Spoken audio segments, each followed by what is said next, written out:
Well, welcome to episode 2 of Elgato Strikes Again. But for real, Horizon 2 Let's Play episode 2.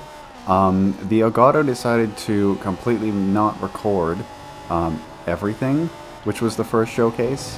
Luckily, I had just started the event, and just started the episode, I mean. So there wasn't really that much we missed apart from that first showcase. So that is why I dubbed over the showcase just here. I'm really sorry about that. It's just Elgato.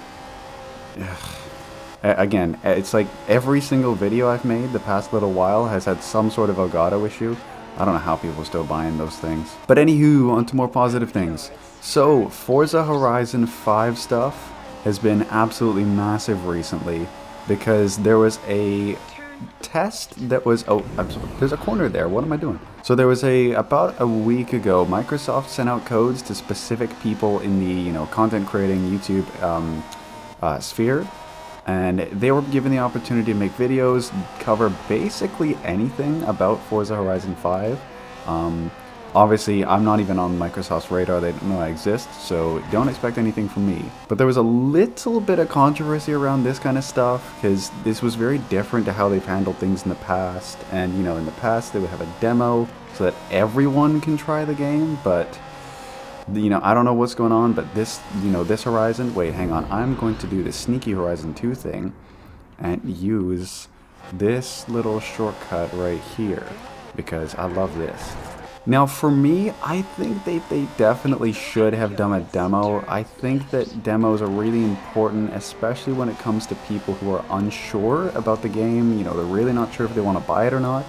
So they can get a free demo, just try it out for the first, say, half hour of the game and see if it's really for them or not. So I don't like that they got rid of a demo for that aspect, but there's nothing really that we can change in that regard, so I'm not going to spend too much time complaining about that. The other thing that people were, a little confused by is the people that were selected for this week early access to Horizon 5. There was a ton of people who you would expect to have got codes that didn't get codes, and some people who, maybe it's not exactly clear if they were deserving of a code or not, that were complaining that they didn't get codes. I'm looking at you, specific YouTuber that starts with a B and ends with Antha. But anyways, it's definitely interesting. I'm fine with not getting a code because, again, I'm incredibly small, so it's not like Forza knows me. But in regards to what was actually shown during the week, we saw some pretty interesting stuff. And I think personally my favorite thing that has been shown through other gameplay is, just the map. This map is, I think it's going to be my favorite. I need to get my hands on it and actually just genuinely drive on it, but I think this map is going to be by far my favorite map in any Forza Horizon game. I'll discuss this more in just a second, but we are now here in Nice. Cool. I'm going to stick with the Moden Supercars personally, but I have a feeling I know what I want to do next. Oh, we have another wheel spin. Let's just do this. 2,000 credits, 2,000 credits, 2,000 credits. Oh, well, I'll take that. Oh, look at all these beautiful cars.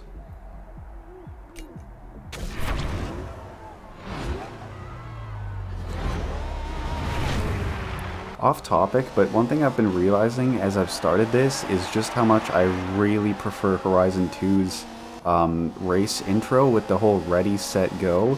I really, really like that. Around the inside on the R8 here. Now, regarding Horizon 5's map a little more, I'm not going to show any of the gameplay here just because it's going to take up a little too much of the screen. But there were some parts of the map, especially during the kind of the southern section of the map, that I am a huge fan of.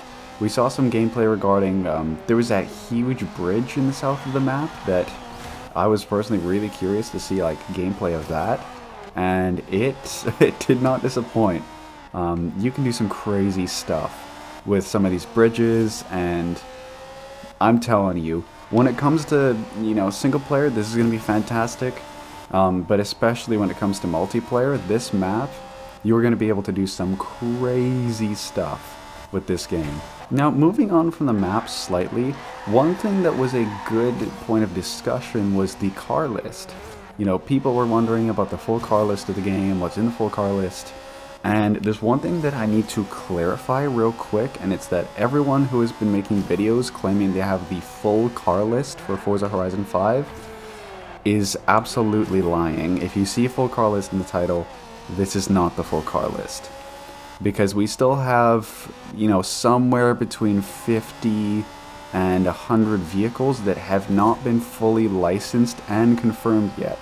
So you'll be looking through the list and seeing a bunch of like weird emissions like the McLaren Senna, which was just in the last game. But trust me, I would not be worried about stuff like that in the slightest, just due to, I mean, simply licensing, right? But, you know, ignoring that, list itself is pretty good. I mean, obviously I'm not going to completely judge it until we, you know, see the full thing. One thing that caught my eye is that there was a bunch of festival playlist cars that were from Horizon 4, but there was also some of the cars that were added in the festival playlist which are going to be in the festival playlist again, and there was also cars like the McLaren F1, which you would expect to just be purchasable from the auto show, but they're in the festival playlist this time. Same thing with the AMG Project 1. So definitely some slightly weird and kind of just interesting decisions being made with the car list here. I'm not quite sure how that's going to play out. I think what they're going to do a lot of it is they're going to expand the list a lot by using the festival playlist. And here's my question for you guys. And it's if you like the festival playlist in its current state and what it does to bringing in new vehicles, introducing new vehicles to the game, because I think that it is a good idea, but it's implemented quite poorly. I'll get into why once this little race is done here so I can get more time, but it's just some of the implementation that has me slightly concerned, and it looks like it's not necessarily changing for Horizon 5. So I'm gonna have to see. Oh, well, we're on the way to the next race. Another wheel spin. Yay! Damn, $120,000 already? Damn, we're gonna be rolling in the dough soon enough. Okay, first sprint race and first wet race. So let's get into this.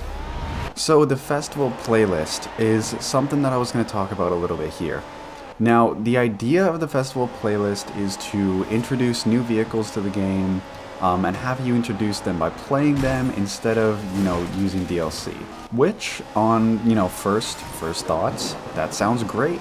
You know, no paid DLC. You don't have to download a little update every month.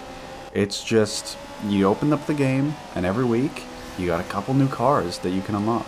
Now, this feature is great on paper, but when you actually start to think about how it works, especially when it comes to the varying player base of the Horizon games and how often, how the varying schedules on how many times each player can get on. Can everyone get on, you know, multiple times in a single week just to unlock cars? And I think the main thing that has a lot of people on the downside when it comes to festival playlist is the fact that once those vehicles are out of the playlist, they are gone unless you get them on the auction house. And this is a really, really tricky thing for me because I love having that exclusivity when it comes to cars. Like, yes, you know, I got this car by doing this thing. I want to keep it rare. But at the same time, let's say, you know, you go away for vacation or something for a week or 2 weeks, and you hop back on and you hear that, you know, one of your favorite cars was in the festival playlist while you were gone. And the only way you can get it is through the auction house by paying $15–20 million just for one car on the auction house. Again, it's great for the people that got the cars because you can make absolute bank just on the auction house. But when it comes to the people who play Horizon that are, you know, they hop on once a month maybe, especially when it comes to Game Pass people, right? The hardcore Horizon people are going to come on and unlock the cars. But the people that are on Game Pass who check it out every once in a while, it's not necessarily that great for them, is it? When it is safe to do so.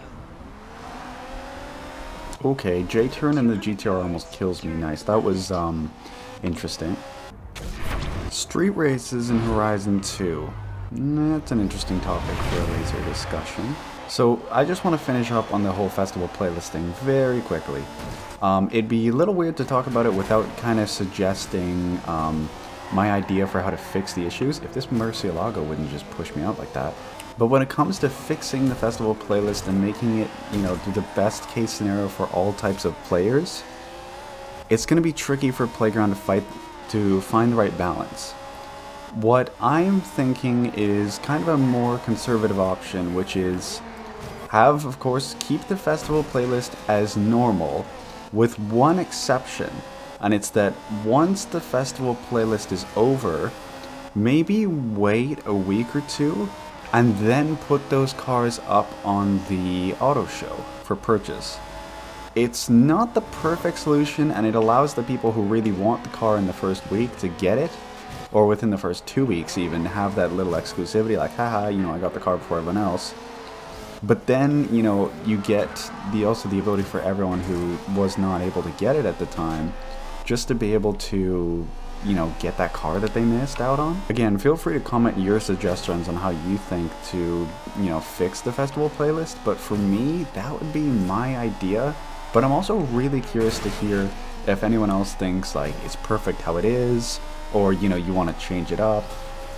Please, leave your thoughts down below. Have we won every race so far? I feel like we have won basically every race. Another 20 points. Now, before I forget about this, I was going to talk a little bit about the street races in this game. Street races have always been a part of Horizon games, and a pretty big part at that, except for in this game. This game, I think, has the worst street races in any Horizon game. Feel free to crucify me on that, but I don't care. These street races are just normal races with traffic cars in them. They're not even at nighttime, which is like, okay then. I'm still going to stand by the fact that Horizon 1 and 3 had the best street races, especially with 3 in the midnight battles, but even 1. They had a different atmosphere to them, they were nighttime, you were racing against traffic, and they actually felt like, street races. But again, feel free to roast me for that. I will fully own up to that, because I'll be honest, I love this game to death, but the street races in this game kind of whack, if I'm honest.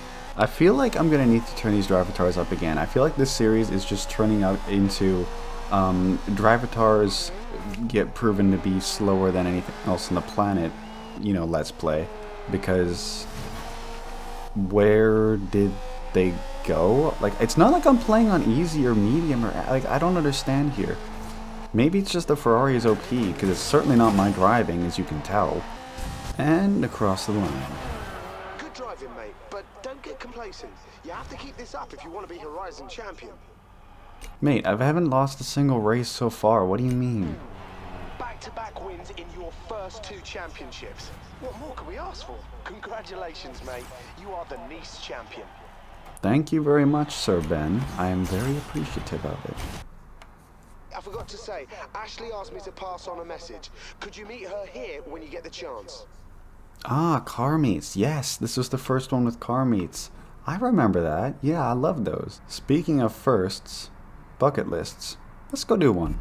And another wheel spin. I feel like this game just throws you wheel spins. Like, it might even do this more than Horizon 4 does, if I'm honest. Like, and we have another Ferrari. Okay. Sweet. 246. I love the Dino, if I'm honest. It's a beautiful, underrated Ferrari, even though it might be slow as a dog.